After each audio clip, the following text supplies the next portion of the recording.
Hi guys, my name is Kay. Hello everybody. I've just started up a new YouTube channel, so the more that subscribe, fantastic. Right, so basically I'm not new to art. I've been doing art probably for about the last 30 odd years, even helping out in schools in the art department, whatnot, up until recently with all what's going on. Anyway, so I've done portraits in acrylic painting on canvases for many years, and then I got into oil painting. This is one that I've not quite finished yet, of my mum and dad, bless them. I can't remember when I started that, last summer maybe, but then round about November time I got into paint pouring, and I've fallen in love with it. And it's just, I think it's because it's so quick and fast, wherefore when you sit painting for hours and hours and hours, even though the end product comes out beautiful, it just takes forever, wherefore this is like instant, and I like that. I want it now, as you will find out probably along the way. Anyway, so I started paint pouring in the kitchen, but I've got booted out into the garage because the kitchen worktops, oh my god, the resin, I mean, it's quite a new kitchen as well, so I'll probably have to save up to get new worktops. So I've come out into the garage and we've made like a little workspace for now until we get a new roof. So I'm going to make this into my art studio. But at the moment, my friends are the tumble dryer and the fridge freezer. I'm out here quite a lot of the time during the day and even of a night. So I don't have to sit watching the telly every single night thinking, oh no, what we got to watch tonight, especially the way things are right now.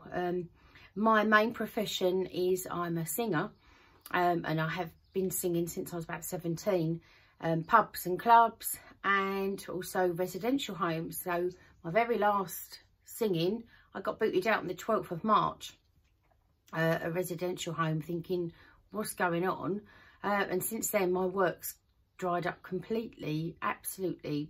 I mean, gigs and stuff like that, clubs and pubs, it's just dried up. So thank God I started doing this around about November time, and what with Facebook and local pages, I've been being able to make like a little bit of an income and learn along the way. So there are going to be loads of mistakes and maybe like whole video them to show you, and we can learn both together along the way as we go. So but my top tip, number one, I would definitely say that you need to wear old clothes. Oh my god, seriously, I don't think I've got many nice clothes left now because my wardrobe is just full of paint splashes. And so what I've decided to do is keep my old pyjamas. I think my neighbours must think, God, look, that lady doesn't get out of the pyjamas most of the day, but it's because I just keep my old pyjamas, and if the paint splashes on it, doesn't matter, does it? 'Cause you can just like keep them and wash them and or throw them away, whatever. But I've also this apron as well, because it even seems to go through onto your skin. My hands have got ruined. I used to have nice, you know, the acrylic nails. That's just gone by the by now, because I'd rather buy products for the paint pouring. I mean, there's just so many things that you can buy, and they do add up, even though, like, you know, like a pot of paint might only be a couple of quid, but if you go buying 10 pots or whatever, you know, it can get pretty expensive. So also, if you go on Marketplace or, you know, different Facebook pages locally and type in, if you want to have a go at paint pouring on ceramic tiles, because B&Q sell these. These are, I think 10 centimetres by 10 centimetres. And I think they are 25 in a box for £10, I think it is, or £5. I can't remember now, it's been ages. Also, I drove before lockdown to, let's look at this one. So somebody was selling these sort. You can see they've got like a ripple on them. Let's just there we go. So you can paint pour on pretty much anything really. But yeah, I picked them up, I think for £5 and I had like 300. So that was a result. I've also been paint pouring on pebbles. That's a new thing that I've been doing. But the reason why I'm doing this video is because somebody has asked me about MDF coasters. Now, I really like pouring on MDF coasters. One, because they dry quicker. Two, because you can send them and the turnaround is much higher than obviously if you paint pour on a ceramic tile. And also they're lighter, so when you post them, obviously postage is not as much money. So, but that somebody asked me about priming. Do I prime my MDF coasters? Well, I do, but not the tops. Okay, I paint pour straight away onto the top, but at the same time I put paint underneath, so purely as it dries, rather than it bowing, because they do have a tendency to either bow up or bend down. I find that if you paint pour on your top and then on the bottom, if you put your paint on the bottom, it will dry evenly. Some of them do bow down still, but I've got a little tip for that. So let me just quickly go over another little thing. Oh yeah, as well, because I'm having a look. These are my best glasses, stronger than the other ones. Another top tip, do not wear your best glasses.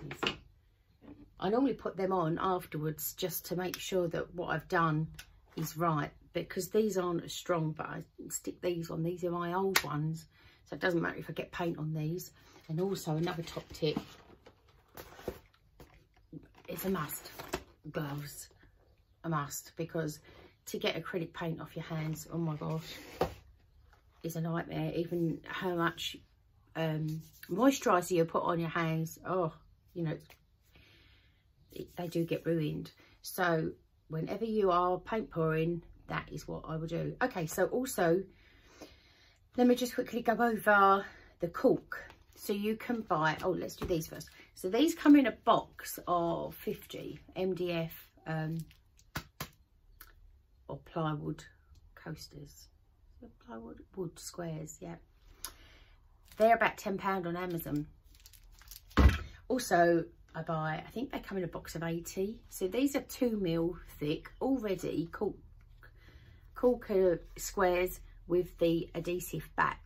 Now, I also do buy it on a roll as well. Comes in a roll. I don't know how many I get out of that actually, but in 1mm and 2mm thick. So 1mm thick, which is this one. See, a bit bendy, but this is one that I've cut myself. This is one that I have bought. Okay, so the 2mm I normally use on the MDF. So it's just got a bit more substance and a bit weightier, you know.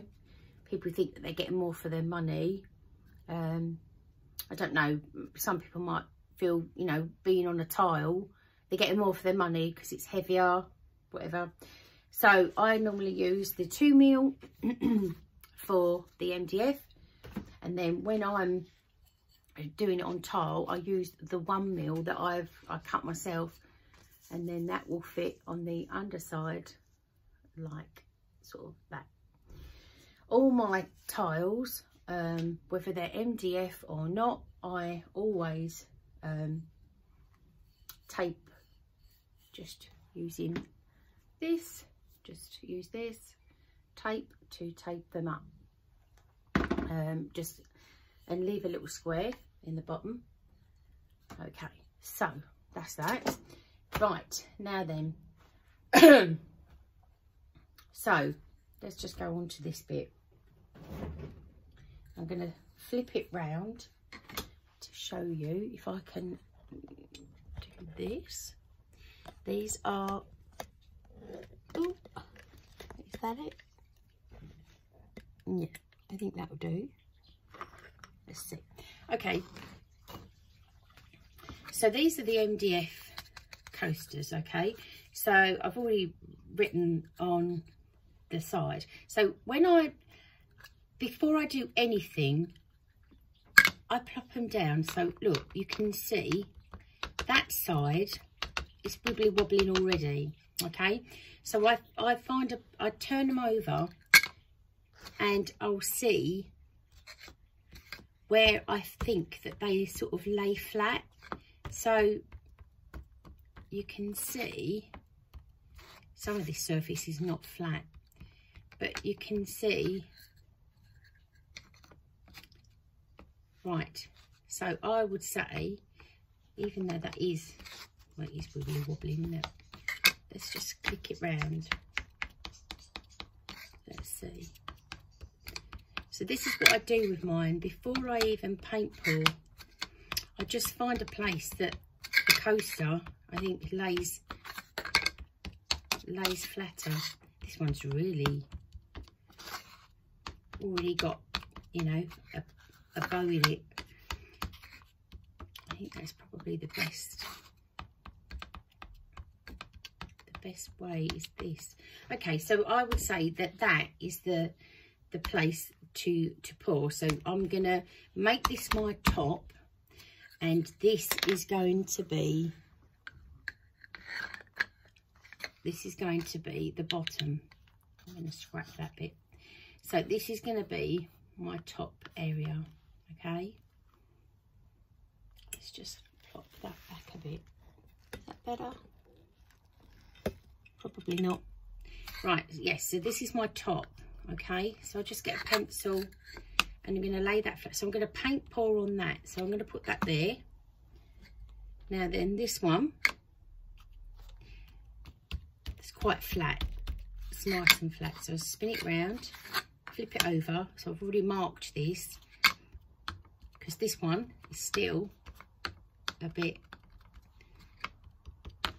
uneven. So this is going to be my underside, where I've put an arrow and a T, and this is going to be the top. So I'm going to paint pour on that side. Now then, same again with this one.